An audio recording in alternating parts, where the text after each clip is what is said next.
I read a statement I made. If you'll indulge me, please. Sorry to lengthen the meeting. First of all, as a resident who works as a school bus driver and lives full-time in our city, who was the former superintendent of Harbor Springs Public Schools, president of Kiwanis, and elected city council member, I love our town and have always felt humbled to serve in any capacity. The passion our residents, taxpayers, and community members have for this issue is immense.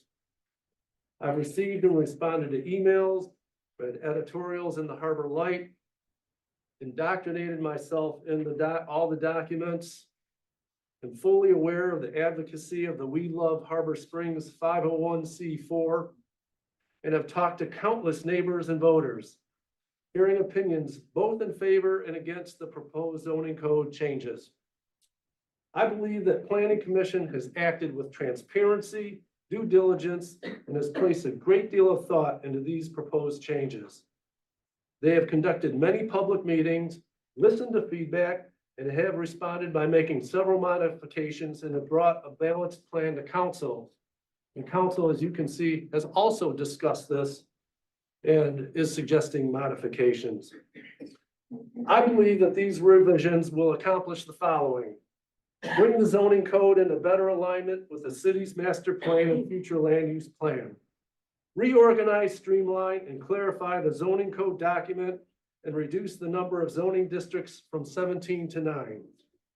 Reasonably provide property owners more freedom to use their property in manners that will benefit them.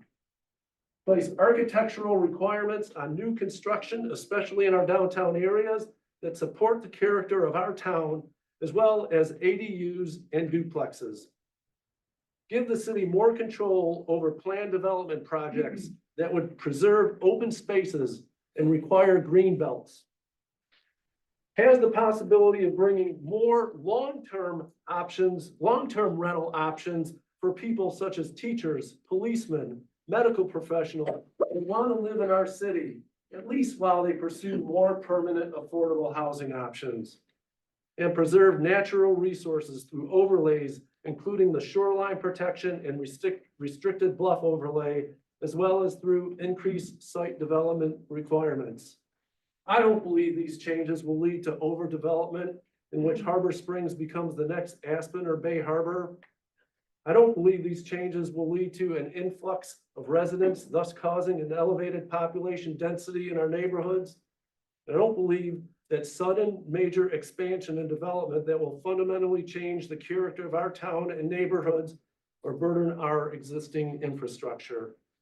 I don't believe these changes will lead or affect our property values or real estate prices in any substantial way. I think whether you disagree with me or not, you need to know how I feel. I really want to thank the Planning Commission because they brought us a great plan. Was it perfect? No, there's no such thing as a perfect plan. Was it tweaked? Yes. Were people listened to? Yes. And I want to thank you all for your passion on the issue. Don't look for me at 545 Harbor Street.